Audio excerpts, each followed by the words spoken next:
मुनि परमहंस श्री सनातन जी हर समय 5 वर्ष की अवस्था में रहते हैं और कोई वस्त्र नहीं धारण करते। दिगंबर, दिग माने दिशाएं, दिशाएं ही जिनकी अंबर है, अर्थात नग्न अवस्था में रहते हैं। ये वर्णन करते हैं कि एकादशी व्रत को हरितोष व्रत कहते हैं। भगवान की प्रसन्नता के लिए, हरिजू की प्रसन्नता के लिए एकादशी व्रत रहा जाता है। प्रायः समस्त वैष्णव जन रहते हैं। जो रसिक जन प्रियाजू के चरणों के अनन्य हैं, उनका एक ही व्रत है, श्यामा श्याम की 8 पहर उपासना करते हुए अपनी मन वृत्ति को श्यामा श्याम में समर्पित करना। यहाँ ज्ञान ध्यान व्रत कर्म जीते सब काहो में नहीं मोहि प्रतीति, रसिक अनन्य निशान बजायो एक श्याम श्यामा पद प्रीति। पर जो एकादशी व्रत रहते हैं परम धन्य है, वो हरितोष व्रत है। अब एकादशी व्रत का नियम क्या है और कैसे एकादशी व्रत का फल मिलता है, कई बार चर्चा हुई। बहुत सुंदर तस्मात् शास्त्रम प्रमाणम ते, शास्त्र प्रमाण के अनुसार श्री सनातन मुनि बोल रहे हैं, अथ ते नियमान वच्मि व्रते ह्रस्मिन् दिनत्रये, कास्यम मानुषम मसूरान्नम चणकान को द्रवास्तथा, शाकम मधुपरान्नम च पुनर्भोजन मैथुने, दशम्याम 10 वस्तूनि वर्जयेत वैष्णवः सदा। जिसे एकादशी रहनी हो और एकादशी का फल प्राप्त करना हो, उसको ये नियम पालन करना चाहिए। अथ ते नियमान वच्मि व्रते ह्रस्मिन् दिनत्रये, उसको एक तो दशमी और एक द्वादशी और फिर बीच में एकादशी, उसको 3 दिन संयम में रहना होता है, तब बीच की एकादशी का उसे फल प्राप्त होता है। जिसे एकादशी व्रत रहना हो, उसका नियम है कि दशमी के दिन कांसे के पात्र का त्याग करे। वैष्णव सिद्धांत है कि कभी जिसमें मांस बना उस रसोई का भोजन न ग्रहण करे। मसूर की दाल, चना की दाल, कोदों और कोई भी शाक, शहद, दूसरों का अन्न, दोबारा भोजन और मैथुन, ये दशमी के दिन त्याग दे। एक बार दशमी के दिन भोजन करे 24 घंटे में, क्योंकि एकादशी रहना है।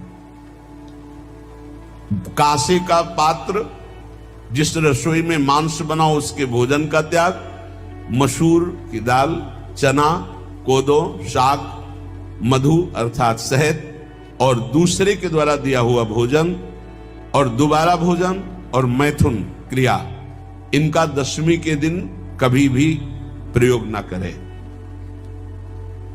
इन 10 वस्तुओं से वैष्णव दूर रहे दशमी के दिन। फिर एकादशी के व्रत में, ये पीछे तो हम वर्णन कर ही चुके हैं, कहीं नहीं आया या कुटू का कचौड़ी पकौड़ी और सिंघाड़ा का हलवा और सावा, ये दुनिया के खीर और सब। ये एकादशी के दिन किसी भी तरह की गेम आदि क्रीड़ा ना खेले। जैसे अब आज व्रत है तो बैठे हैं अपना मोबाइल में गेम खेल रहे हैं, ऐसा कोई भी क्रीड़ा नहीं, द्वित क्रीड़ा, किसी भी तरह का गेम, ये सब खेल नहीं। द्वित क्रीड़ाम च निद्राम च तांबूलम दंत धावनम, परापवादम पैशून्यम स्तेयम हिंसाम तथा रतिम, कोपम हनत वाक्यम च एकादश्याम विवर्जयेत। एकादशी के दिन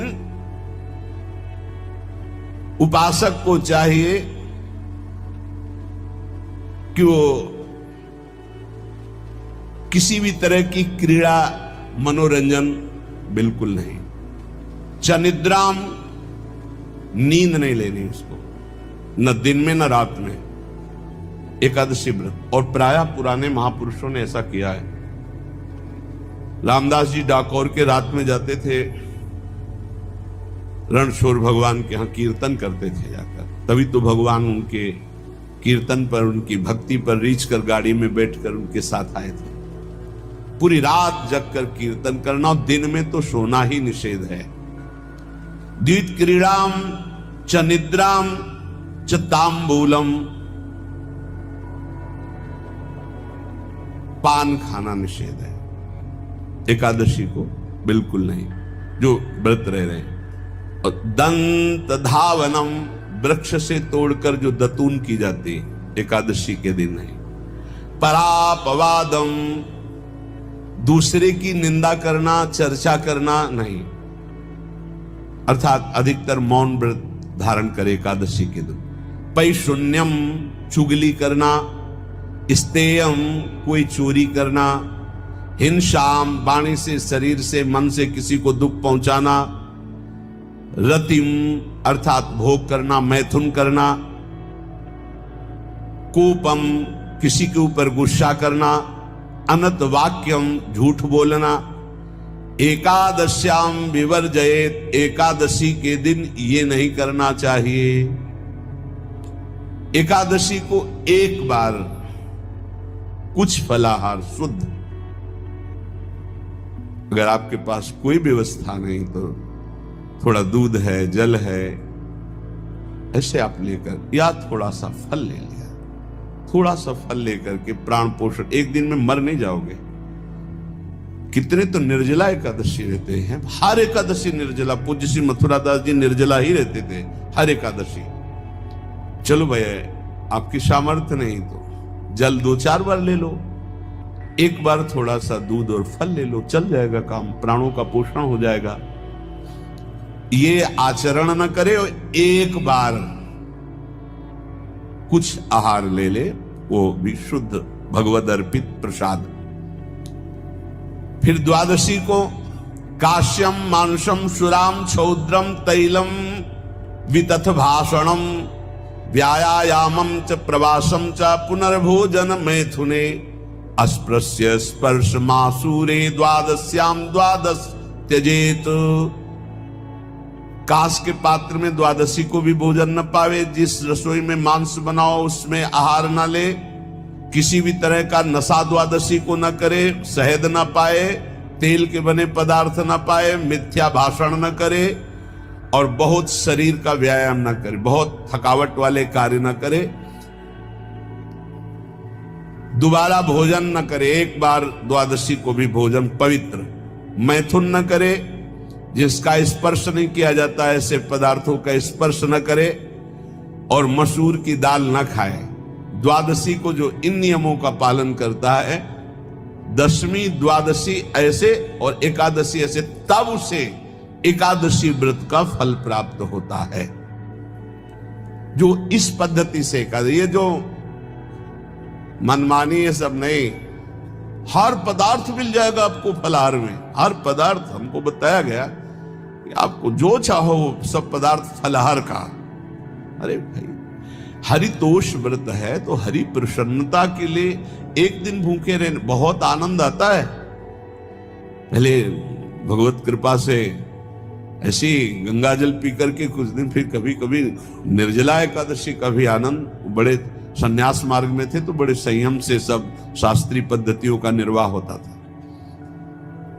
उपासक को चाहिए कि इन नियमों से व्रत का अनुष्ठान करे, मनमानी आचरण न करे। सबसे प्रार्थना जो एकादशी रहते हो, हरितोष व्रत इसे कहते हैं, भगवान की प्रसन्नता के लिए रहा जाता है, रहना चाहिए। जो अपनी आचार्य परंपरा में हैं, जैसे जिनका सिद्धांत है, पर रहने का सिद्धांत ये श्री सनत कुमार जी वर्णन, श्री सनक जी महाराज, ये सनत कुमार जी वर्णन की। सनक जी महाराज कह रहे हैं, यदि भगवान का आश्रय नहीं, सत्संग नहीं है, तो इन 4 में से एक हो तो नाश कर देता, फिर चारों हो तो सर्वनाश हो जाता है।